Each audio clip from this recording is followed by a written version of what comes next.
अनंत कोटि ब्रह्मांड नायक राजा धीराज योगीरा परब्रह्म श्री सच्चिदानंद सद्गुरु श्री साईनाथ महाराज।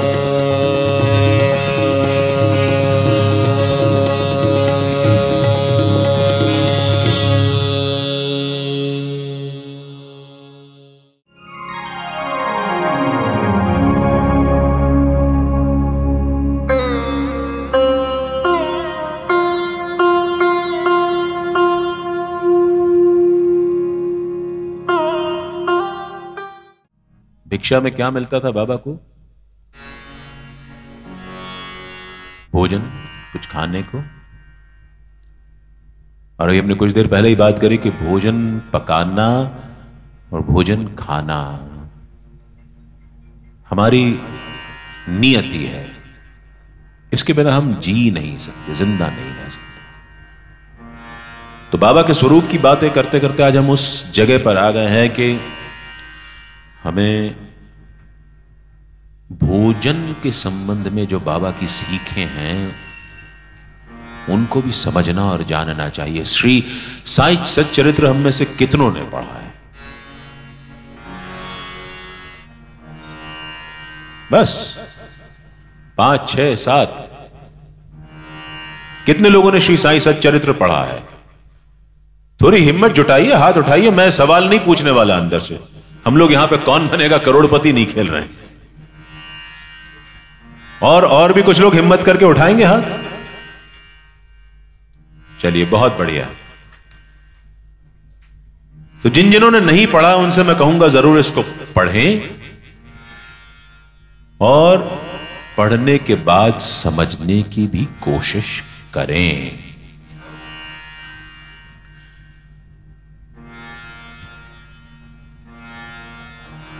हम श्री साई सच्चरित्र में एक लाइन पढ़ते हैं और उस एक लाइन को लेकर के हमारे समाज में एक तबका है जो साईं बाबा को बदनाम करने पर तुला हुआ है कि बाबा सामिश भोजन भी करते थे।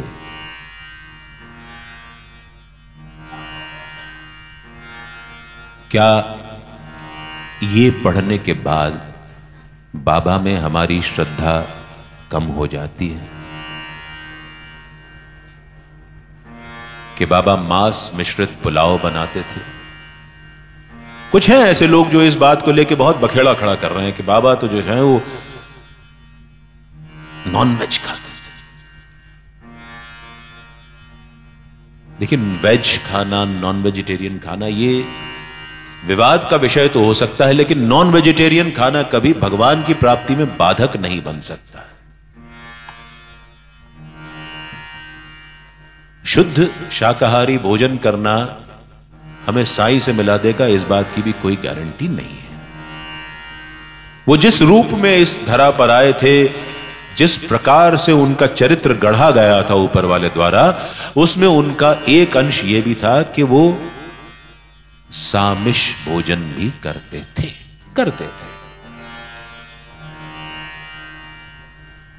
और वो 2 अलग अलग हांडियों में पुलाव पकाते थे। एक में वेजिटेरियन होता था, एक में नॉन वेजिटेरियन होता था। जो वेजिटेरियन खाते थे उनको बाबा वेजिटेरियन देते थे, जो नॉन वेजिटेरियन खाते थे उनको नॉन वेजिटेरियन देते थे।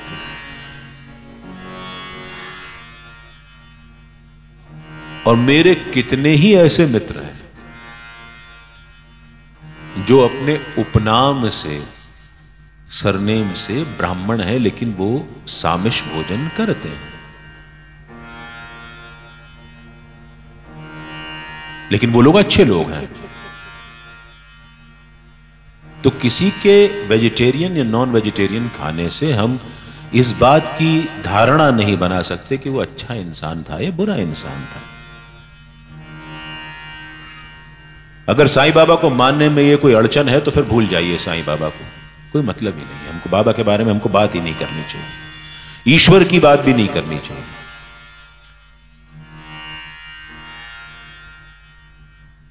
हमारे यहां क्षत्रिय लोग हैं जो कई नॉन वेजिटेरियन खाते हैं और कुछ ब्राह्मण हैं जो नॉन वेजिटेरियन खाते हैं।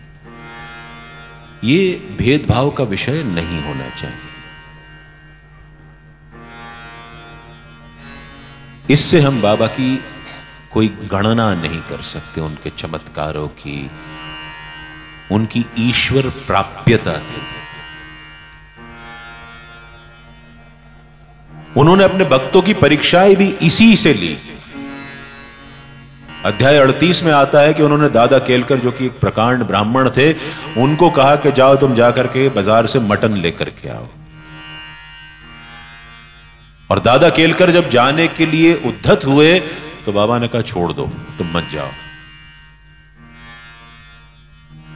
परीक्षा लेना चाहते थे। अध्याय 23 में आता है काका साहब दीक्षित की परीक्षा ऐसे ही हुई।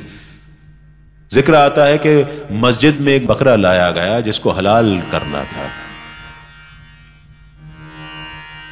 तो बाबा ने सबसे पहले मालेगांव के बड़े बाबा से कहा कि आप इस बकरे को हलाल कर दिए। बड़े बाबा ने मना कर दिया, बोले मैं जानवरों की बलि में यकीन नहीं रखता।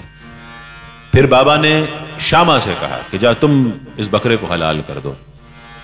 तो शामा तो बहुत शातिर थे, उन्होंने कहा बाबा मैं जाकर के छुरा लेकर के आता हूं। और वो गए तो गए, फिर लौटे ही नहीं, आए ही नहीं वापस।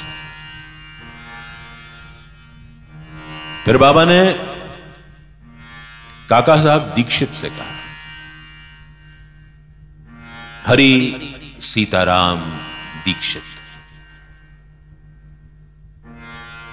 वो भी ब्राह्मण,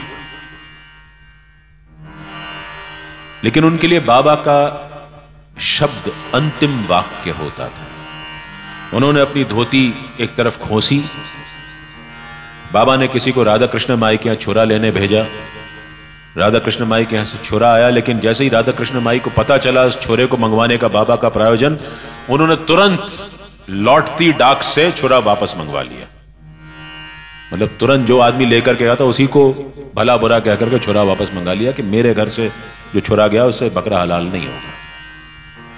फिर कहीं एक और जगह से छुरा आया, काका साहब दीक्षित ने छुरा हाथ में उठाया, बकरे को हलाल करने के लिए हाथ ऊपर उठाया और उनका हाथ नीचे आता उससे पहले बाबा ने उसको रोक दिया। और बाबा ने कहा तुम ब्राह्मण हो, तुम्हें बकरा हलाल करते शर्म नहीं आती? इस पर सुनिए काका साहब दीक्षित ने क्या कहा। बाबा आपकी आज्ञा हमारे लिए शिरोधार्य है। आपने जो करने को कहा वो मैं करने चाहता था। इतनी सी सरल बात है कि हमारे गुरु का शब्द हमारे लिए अंतिम वाक्य होना चाहिए।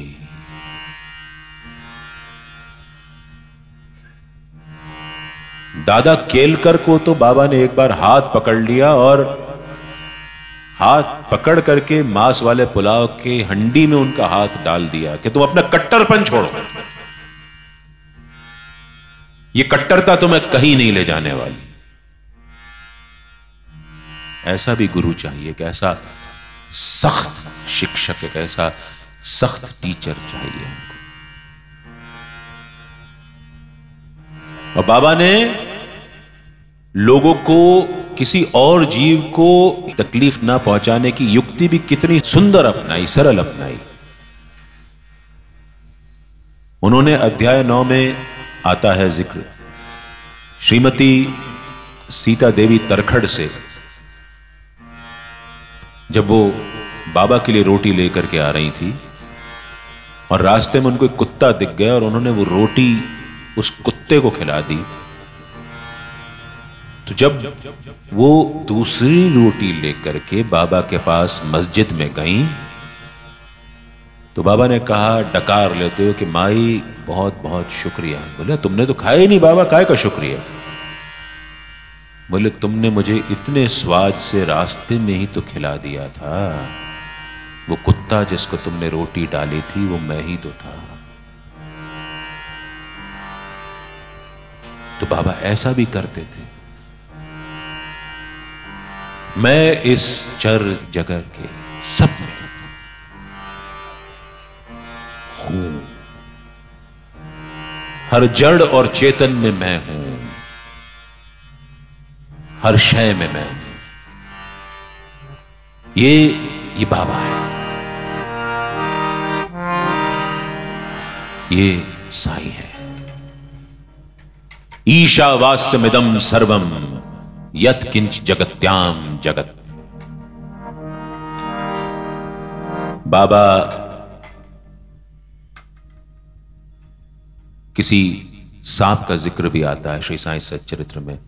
उसको मारना चाह रहे थे कुछ लोग, उसको मार भी डाला। तब उनको पाप का एहसास हुआ तो बाबा ने कहा मेरी मर्जी के बिना कोई किसी को हानि नहीं पहुंचा सकता। तो जब बाबा सब में हैं तो बाबा ने इनडायरेक्टली, अप्रत्यक्ष रूप से ये हमको मैसेज दे दिया कि किसी और जीव को जब हम हानि पहुंचाते हैं तो हम बाबा को हानि पहुंचा रहे हैं। किसी ने, एक कुत्ता था उसको बहुत परेशान करता था शिरडी वालों को, उसमें से एक भक्त ने उठा करके उस कुत्ते को पत्थर मार दिया, उसके पैर पर खून निकल आया। जब वो भक्त बाबा के दर्शन के लिए शिरडी आया तो बाबा के पैर पर घाव था, वहां से खून रीस रहा था। पूछने पर बताया कि तुमने ही तो मुझे पत्थर मारा था। तो हम अगर सब प्राणियों में दर्शन करेंगे साईं के तो हम कभी भी किसी और प्राणी को हानि नहीं पहुंचा सकते। बाबा के चरित्र में दोनों छोर दिखते हैं। आप बाबा के चरित्र को समझने की कोशिश करेंगे तो आपको उसमें हर रंग नजर आएगा। साईं ऐसे वृहद शख्सियत है। तो रूढ़िवादिता छोड़िए, जो नॉन वेजिटेरियन खाता है उसको खाने दीजिए, उसके अंदर से जिस दिन आवाज आएगी वो छोड़ देगा खाना।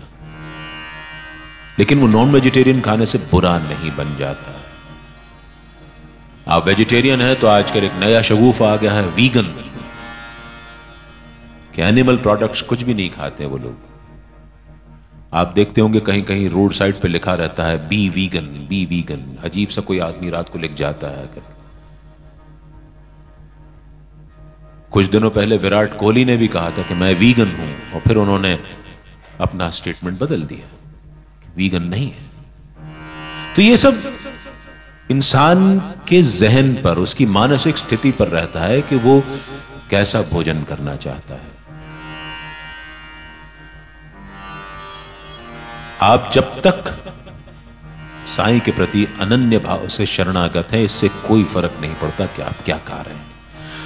जब आप हर एक निवाला जो आप खाते हैं वो आप ये सोच करके अंदर लेते हैं कि ये साईं को जा रहा है, बात खत्म। सब कुछ शुद्ध और पवित्र हो गया। और धीरे धीरे आप देखेंगे कि आपके अंदर बदलाव आना शुरू होता है।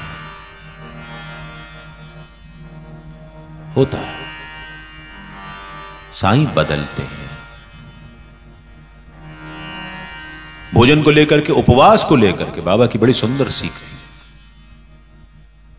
श्रीमती गोखले किसी का एक लेटर लेकर के दादा केलकर के पास आई और दादा केलकर उनको बाबा के पास ले गए। श्रीमती गोखले उस दिन होली थी तो उपवास कर रही थी। गुजरात और महाराष्ट्र में यह मान्यता है कि होली के दिन अगर उपवास रखा जाए, माओ द्वारा यदि उपवास रखा जाए तो बच्चे पर आने वाली कोई भी घात टल जाती है।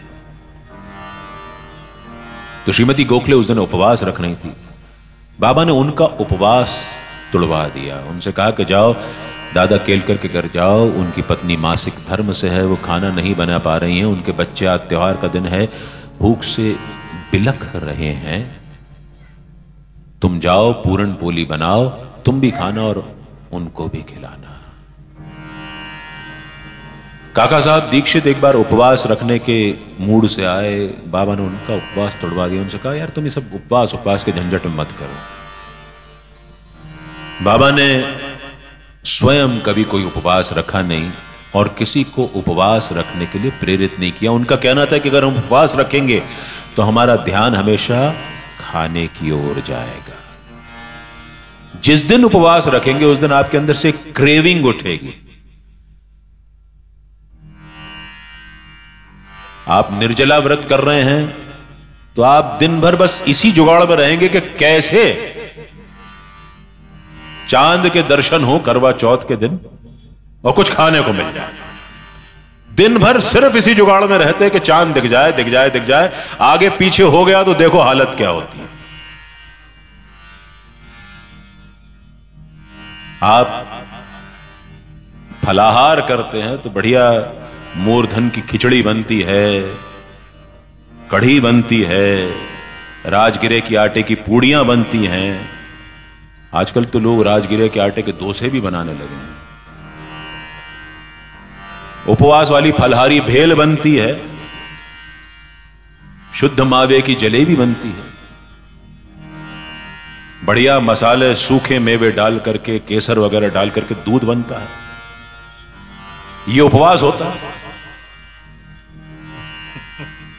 जितने लोग हंस रहे हैं सब अपने आप पे ही हंस रहे हैं, पक्की बात।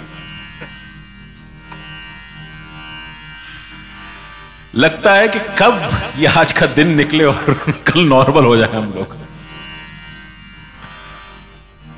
होता है। बाबा कहते थे कि जब हम उपवास करेंगे तो हम किस जुबान से उसके गुण गाएंगे,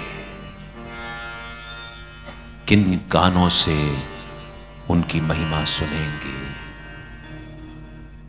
किन हाथों से तालियां बजाएंगे, किन पैरों से चल करके उनके दरवाजे तक जाएंगे।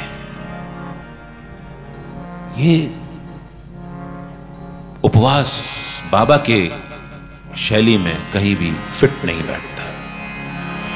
और मैं हर मंदिर में जहां ये कथा जाती है, जहां मंदिर के कुछ लोग बैठते हैं, मेरा एक निवेदन होता है कि मंदिरों के बाहर जो बुक स्टॉल होते हैं, जो लोग दूसरे लोग चलाते हैं उस पर तो आपका अधिकार नहीं है, लेकिन मंदिर प्रबंधन द्वारा जो बुक स्टॉल संचालित होते हैं उसमें एक चेन मार्केटिंग की किताब रहती है, श्री साईं बाबा व्रत कथा। उसमें कुछ मनगढ़ंत कहानियां हैं और उस मनगढ़ंत कहानियों में कोई महिला होती है जो उपवास रखती है, उस पर पहले तकलीफ आती है और वो उपवास साईं बाबा का रखती है और फिर वो कुछ उपवास खत्म करती है, इतने उपवास 11 कर लेती है और फिर उपवास का जब उद्यापन करती है तो उस किताब की 11 या 21 प्रतियां बिटवाती है। उसके बाद उसके दुख दर्द दूर हो जाते हैं। तो ये छद्म टाइप की जो किताबें हैं, ये मेरा निवेदन रहता है हर मंदिर प्रबंधन से कि वो अपने बुक स्टॉल से इन किताबों को हटा दे, क्योंकि आप बाबा का प्रचार नहीं कर रहे हैं, आप उनके बारे में भ्रांतियां फैला रहे हैं। बाबा ने ना तो स्वयं उपवास किया, न किसी को करने के लिए प्रेरित किया। आप भी खाइए, लिमिट में खाइए। हम में से कुछ लोग जब शादी ब्याहों में जाते हैं तो ऐसा लगता है कि 51 रुपए का लिफाफा दे दिया है तो प्लेट में इतना भर लो कि 151 का तो वसूल हो ही जाए। और बाद में जब कोई देखता है तो डस्टबिन में खाने का ढेर पड़ा होता है, जूठन का ढेर पड़ा रहता है, जो थालियों में हम लोग छोड़ देते हैं। अरे किसान इतनी मेहनत करके धरती का सीना चीर करके उस अन्न को उगाता है, इस देश में कितने बच्चे कुपोषण से मर रहे हैं, कितने लोगों को 3 वक्त का खाना मयस्सर नहीं हो रहा है, देखने को नहीं मिलता है। जब आप एक दाना भी प्लेट में छोड़े ना, एक दाना, तो उन लोगों के बारे में जरूर विचार करिए कि आप क्या कर रहे हैं। जितने लोग ये कथा सुन रहे हैं, अगर वो कल से अपनी प्लेट बिल्कुल सफा चट करके उठेंगे तो ये कथा का होना सार्थक हो जाएगा। उतना ही लीजिए ना जितना आपके पेट में जगह हो। हम लोग होटल्स में जाते हैं, 5 स्टार होटल्स, 3 स्टार होटल्स में, जिसमें आजकल तो रूम के साथ ब्रेकफास्ट इंक्लूडेड होता है। उसमें 7 से 10:30 का टाइम होता है। 10:25 पे आके वेटर आपसे कह जाता है कि साहब अब बूफे हम लोग उठाने वाले हैं, आप आखिरी सर्विंग ले लीजिए। तो लोग अपनी प्लेट भर भर के ले आते हैं। धनी संभ्रांत लोग, 5 स्टार्स में ठहरने वाले लोग भर भर के प्लेट में ले आते हैं और उसमें जूठा छोड़ देते हैं। क्यों करना है? अन्न देव है, उनको जूठा छोड़ना देव का अपमान है।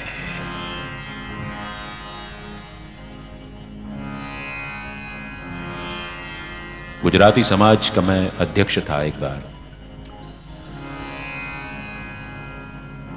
हमारे यहां भी सामूहिक भोज होते हैं अलग अलग अवसरों पर, दीपावली के दूसरे दिन, होली के अवसर पर, शरद पूर्णिमा पर। तो जब मैंने अध्यक्ष था तो मैंने ड्यूटी लगा दी थी कुछ स्वयं सेवकों की कि जब डस्टबिन में कोई प्लेट रखने आए और उसकी प्लेट में जूठन बची है तो कृपया हाथ जोड़ करके उनसे बोलिए कि कृपया इसको पूरा कर लीजिए, और जब तक वो प्लेट को खाली ना करे तब तक प्लेट उनकी डस्टबिन में ना ली जाए। उसका असर हुआ,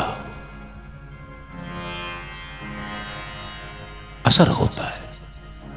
लोगों को एहसास कराना पड़ता है कि देव की अवज्ञा नहीं की जाती।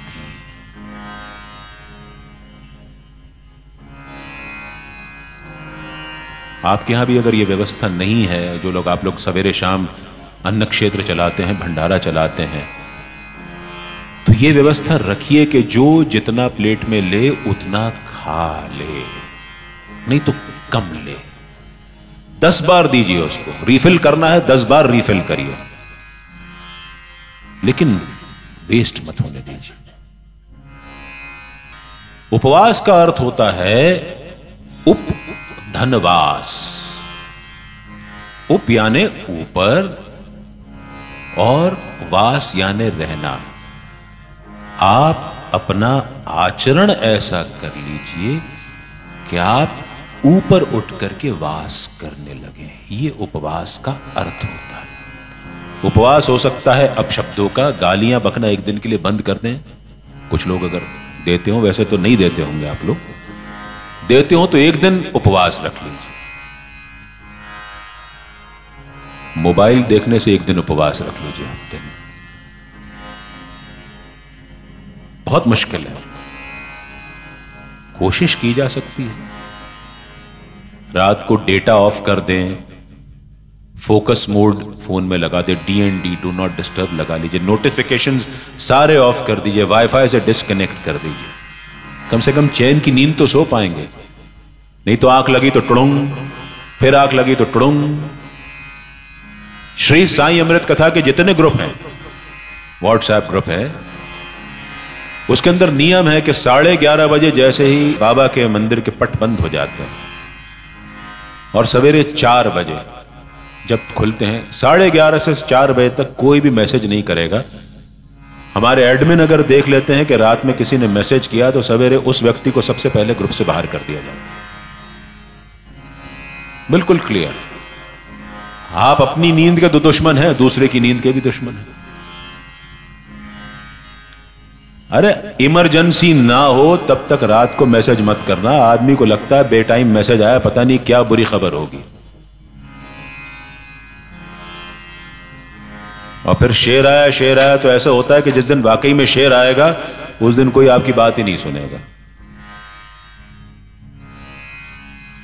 अच्छा, और व्हाट्सएप ग्रुप्स में तो ऐसी भेड़चाल चलती है जिसका कोई हिसाब नहीं है।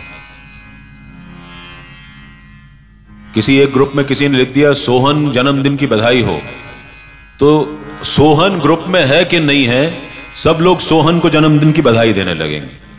100-200 मैसेज इकट्ठे हो जाएंगे, तब बीच में किसी ने एक मैसेज डाल देगा कि रोहन तुम्हारे पिता की मृत्यु का समाचार मिला, भगवान उनकी आत्मा को शांति दे। तो 200-400 लोग तो लिख देंगे, आजकल तो ज्यादा हो गए हैं, टेलीग्राम में तो और ज्यादा लोग होते हैं कि रोहन आपके पिता की आत्मा को भगवान शांति दे।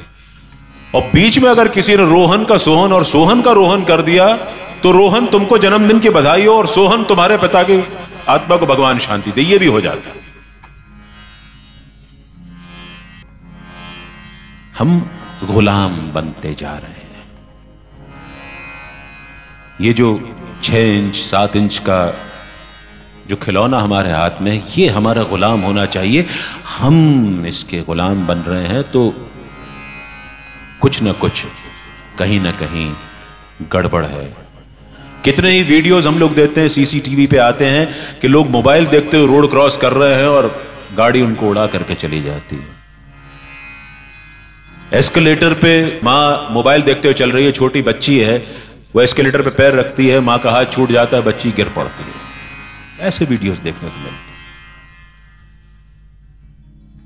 अरे आप उस दुनिया में रहिए जहां आप हैं, क्यों इधर उधर परेशान हो रहे हैं? एक आध दिन, कुछ घंटे ही सही, पूरे दिन तो रखना मुश्किल है, जिनके पास मोबाइल हो दिन भर का उपवास तो नहीं रख पाएंगे, लेकिन एक क्रम बना लीजिए कि रात को 10 बजे से सवेरे 6 बजे तक 7 बजे तक आप बंद रखेंगे, फिर पूजा करते समय 2-1 घंटे बंद कर देंगे, नहाते समय नहीं देखेंगे। तो है, चलिए नहाते समय नहीं देखेंगे, इस पे भी कुछ लोग हंस रहे हैं, मतलब कुछ लोग नहाते समय भी देखते हैं।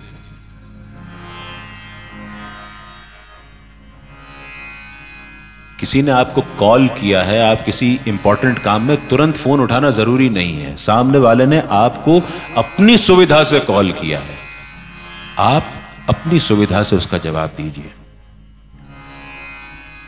और एक साधारण शिष्टाचार यह कहता है कि यदि किसी ने आपका फोन 4 रिंग तक के नहीं उठाया तो आप फोन काट दीजिए, अगर जरूरी ना हो तो।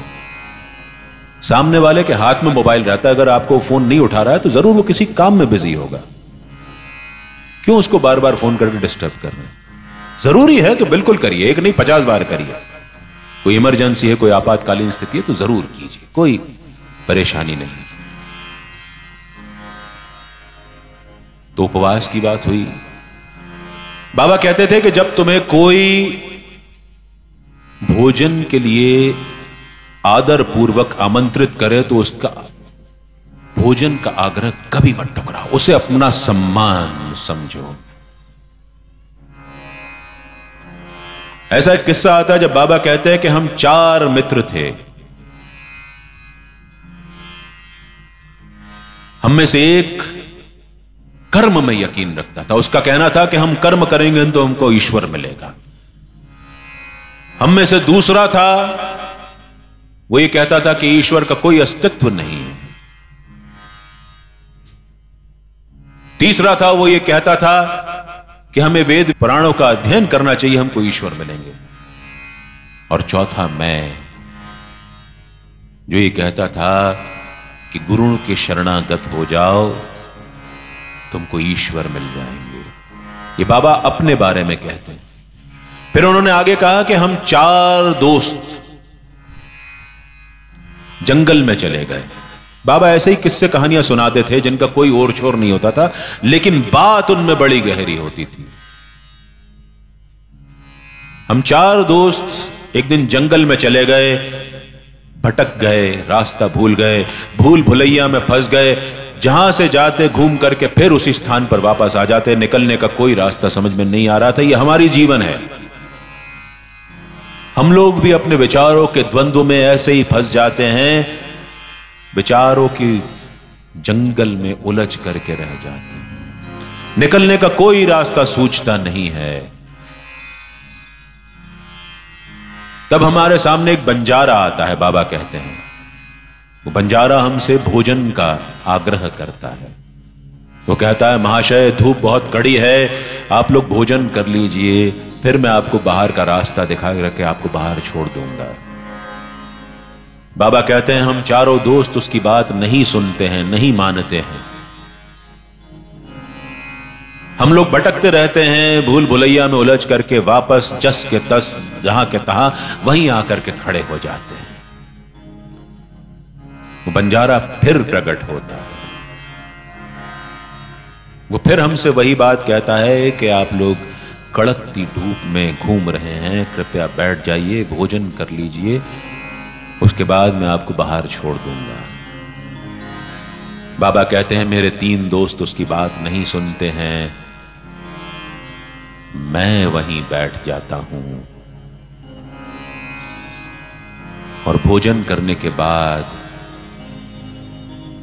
मेरे उदर की तृप्ति हो जाने के बाद मैं देखता हूं कि सद्गुरु स्वयं प्रकट हो गए। हमारे कहा भी तो जाता है ना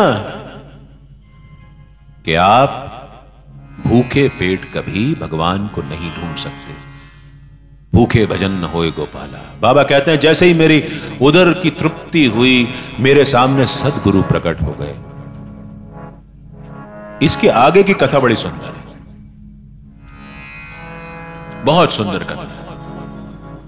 बाबा कहते हैं, मेरे सद्गुरु ने मेरा हाथ पकड़ा, मुझे लेकर के एक कुएं के पास गए। उस कुएं में मुझे मेरे सद्गुरु ने उल्टा लटका दिया। मेरे पैरों से रस्सी बांध करके मुझे ऐसा लटका दिया कि मैं ना तो पानी को छू सकता था और ना उसको पी सकता था। कोई 4-5 घंटे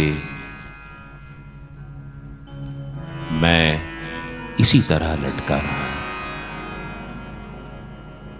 लेकिन इस दौरान मुझे भरपूर आनंद आ रहा था।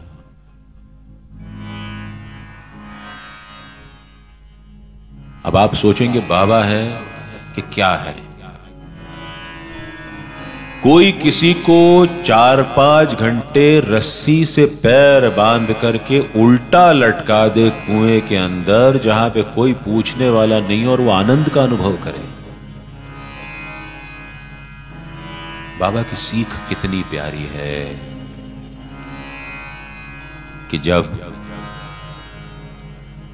तुमको दुखों से वाबस्ता होना पड़े, जब दुखों से तुम्हारा द्वंद्व चल रहा हो, तो तुम आनंद का अनुभव करो, क्योंकि तुम जब यहां से निकलोगे, इस परिस्थिति से निकलोगे, तो तुम एक परिष्कृत, एक बेहतर इंसान बन करके निकलोगे। मुझे मेरी मस्ती कहाँ लेके आई, मुझे मेरी मस्ती कहाँ लेके आई, मुझे मेरी मस्ती कहाँ लेके आई, कहाँ लेके आई, कहाँ लेके आई, कहाँ लेके आई, कहाँ लेके आई, मुझे मेरी मस्ती कहाँ लेके आई, मुझे मेरी मस्ती कहाँ लेके आई। समझ में नहीं आएगा?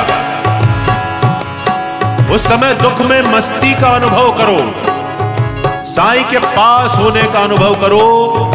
बुआ कुंता, जब महाभारत का युद्ध समाप्त हो गया था, कृष्ण उनसे इजाजत लेने आए, तो बुआ ने कहा कि कृष्ण, तुम हमारे साथ तभी होते हो जब हमारे ऊपर दुख पड़ता है, तुम यहीं रहो, भले हमारे ऊपर दुख आते रहे, उस दुख में साईं हमारे साथ है।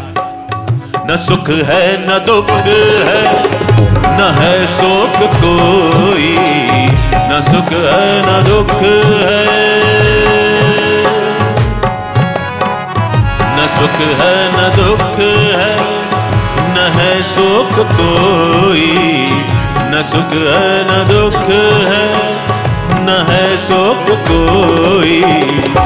मस्ती है मस्ती और कुछ नहीं। मस्ती है मस्ती और कुछ नहीं। मुझे मेरी मस्ती कहाँ लेके आई। जिस साईं ने दर्द दिया है, जिस साईं ने दर्द दिया है, वही दवा भी देगा। धीरज रखो रहमत की बरखा बरसा भी देगा। गाते रहिए। धीरज रखो रहमत की बरखा बरसा भी देगा।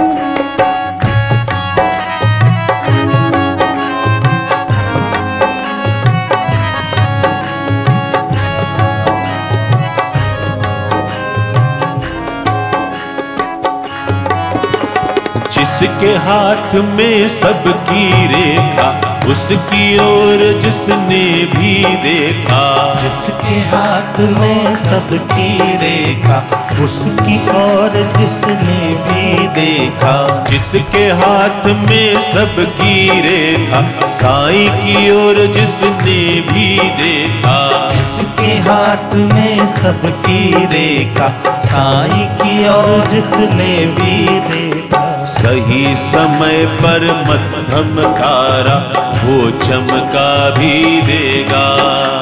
सही समय पर मध्यम कारा वो चमका भी देगा। जिस साईं ने दर्द दिया है, जिस साईं ने दर्द दिया है, वही दवा भी देगा। धीरज रख वो रहमत की बरखा बरसा भी देगा। धीरज हर वो रहमत की बरखा बरसा ही देगा।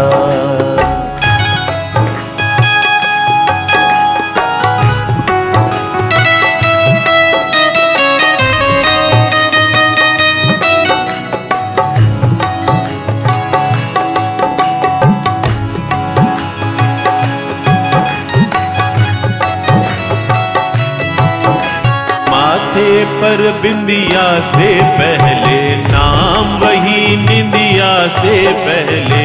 माथे पर बिंदिया से पहले नाम वही निंदिया से पहले। माथे पर बिंदिया से पहले नाम वही निंदिया से पहले।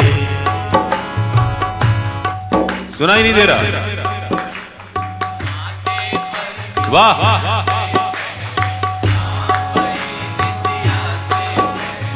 एक दिन वो तेरी आशा को एक चेहरा भी देगा।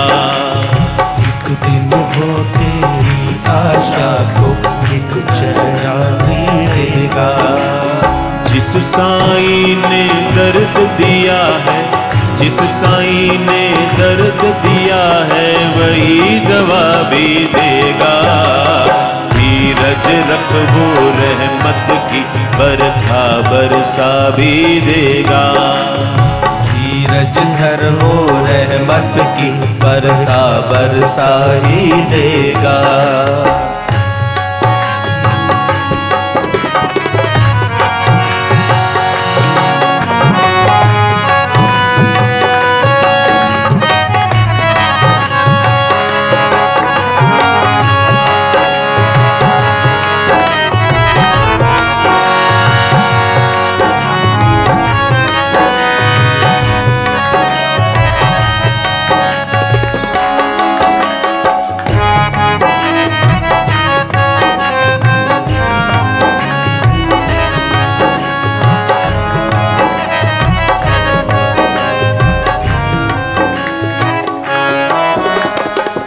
जाएगी हिम्मत तेरी, कटेगी जब घन घोर अंधेरी। बढ़ जाएगी हिम्मत तेरी, कटेगी जब अनघोर अंधेरी।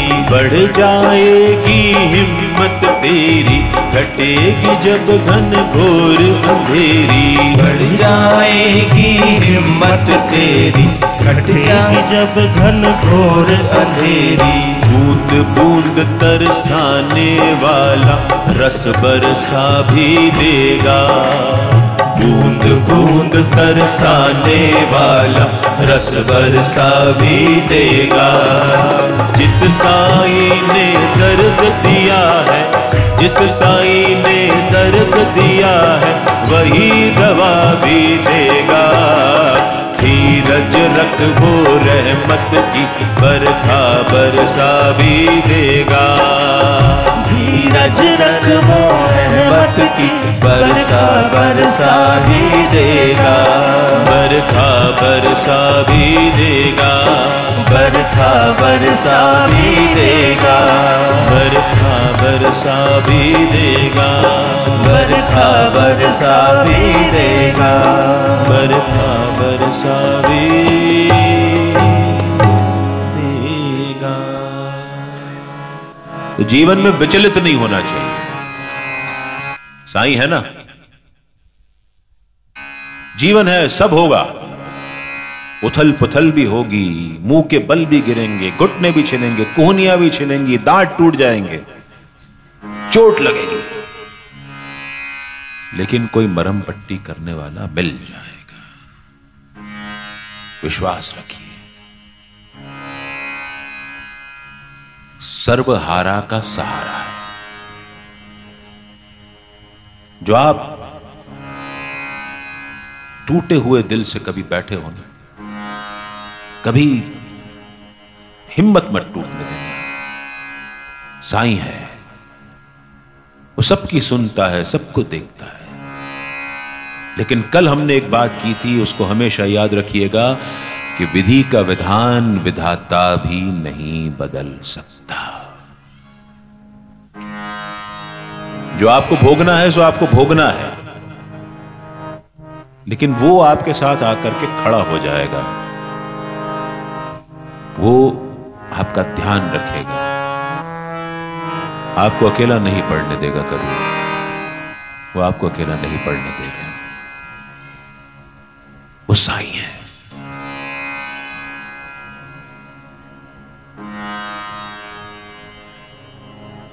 भोजन,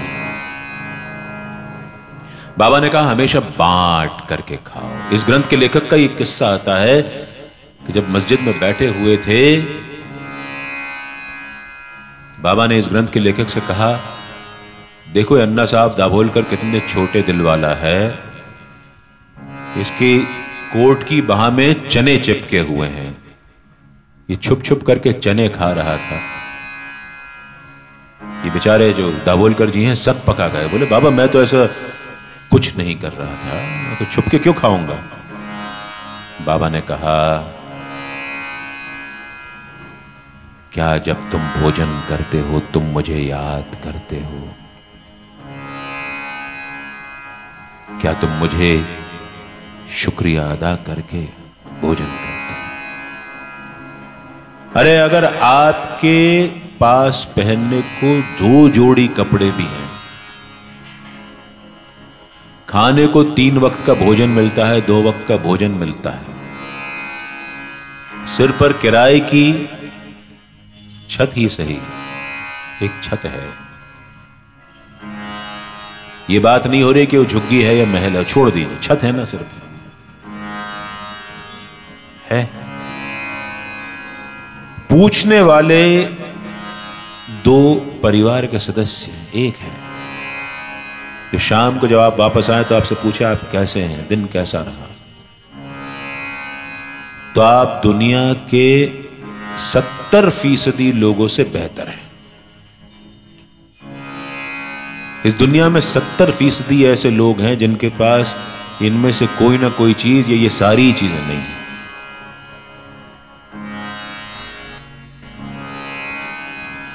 अरे आप शुक्र मनाओ साईं का कि उसने कितना दिया है हमको। मेरे साईं ने इतना दिया है कि इसका कोई हिसाब ही नहीं है।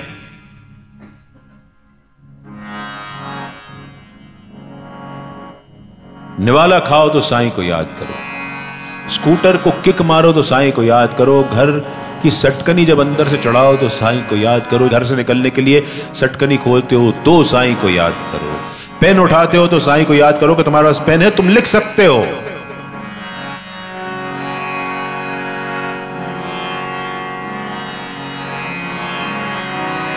तुम्हारे पास है, इसलिए साईं का शुक्रिया अदा करो हमेशा। ना शुक्र लोगों से खुदा मुंह मोड़ लेता है। मेरे साईं ने इतना दिया है, मेरे बाबा ने इतना दिया है। खुशियों से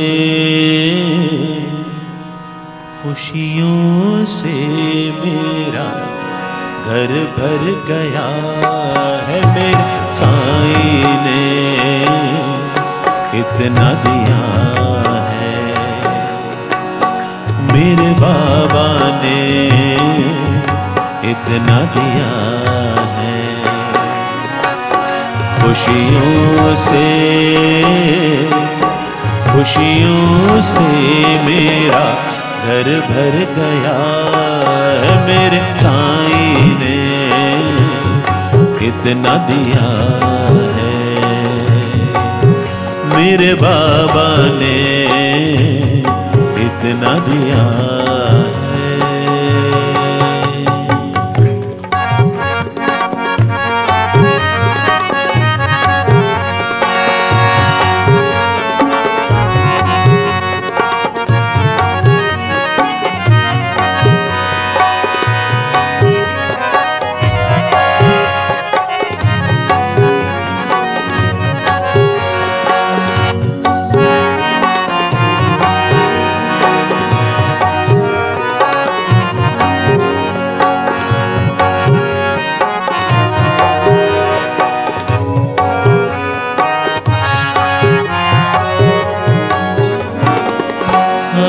तो गई मेरी सारी उदासी, कमी भी न खटकी कहीं पे जरा सी हो।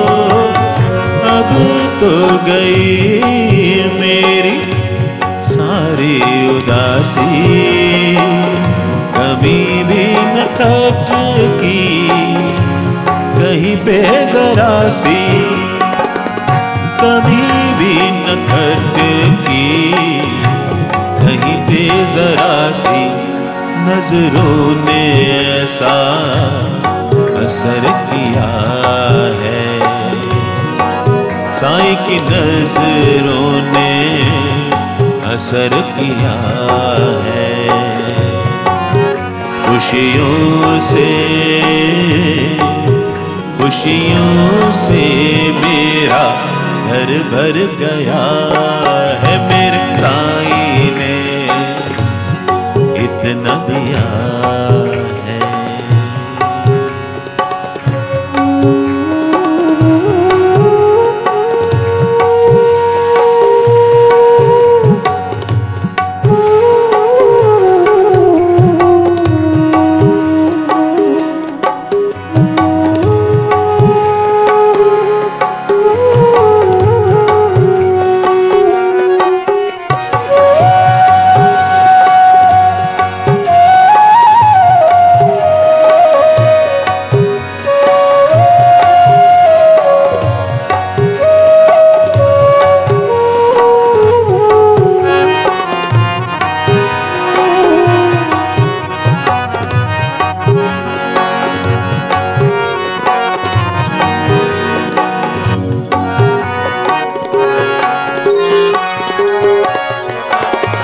नजरें झुकी ऐसे चौखट पे मेरी कभी मुझसे साई ने नजरे न फेरी, ओ नजरे झुकी ऐसे चौखट पे मेरी कभी मुझसे साई ने नजरे न देरी, कभी मुझसे साई ने नजरे न फेरी। चरणों में जब से शीश झुका है, साईं के चरणों में शीश झुका है।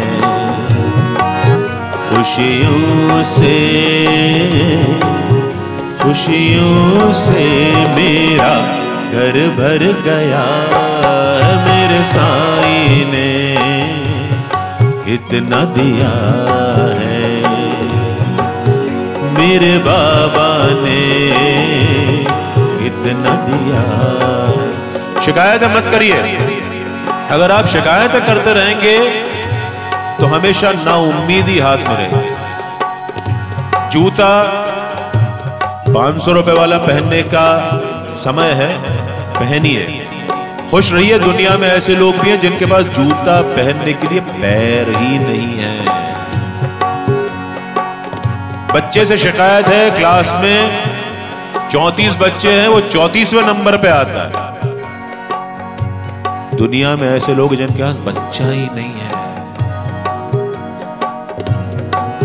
भगवान ने गाड़ी नहीं दी, शिकायत मत करो। मिनी बस है ना लोगों के पास, तो मिनी बस में घूमने के भी पैसे नहीं हैं। शिकायतें मत करो, खुश रहो। बाबा ने जो दिया है और भी देगा। वो देता है, वो आपको परखता है, आपकी योग्यता को देखता है कि वो जो दे रहा है। जब भगवान ने ऊपर से गंगा को छोड़ा तो भगीरथ को ही दिया, क्योंकि भगीरथ ही उसको झेल सकता था, उस प्रवाह को झेल सकता था। तो साईं देने से पहले परखता है कि आप लेने के लायक हो कि नहीं हो। सब मिलकर गाते हैं, बाबा को शुक्रिया सब साथ में मिलकर करते हैं। मेरे साईं ने इतना दिया है, मेरे बाबा ने इतना दिया है। खुशियों से मेरा घर भर गया है, मेरे साईं ने इतना दिया है, मेरे बाबा ने इतना दिया है, मेरे साईं ने इतना दिया है, मेरे बाबा ने इतना दिया है। साईनाथ महाराज की जय। आज की कथा को विश्राम देने का समय हो गया है। आप सभी पर बाबा की कृपा हमेशा बरसती रहे, आप सबके भंडार हमेशा भरे रहें, आपके जीवन में और मन में श्रद्धा और सबूरी का साम्राज्य बना रहे और आपके सिर पर बाबा का आशीर्वाद बना रहे। ये कथा बस यही कामना करती है। बाबा की प्रेरणा, कृपा और अनुमति से अगर कल बाबा ने इजाजत दी तो हम लोग फिर इस कथा का तीसरा पड़ाव चढ़ने के लिए दोपहर में 3 बजे यहीं पर इकट्ठे होंगे। जब भी कुएं में उल्टे लटके हो, दोहराते रहे हो, बाबा भली कर रहे, बाबा भली कर रहे, और बाबा सच में भली करते हैं, बाबा भली कर रहे हैं।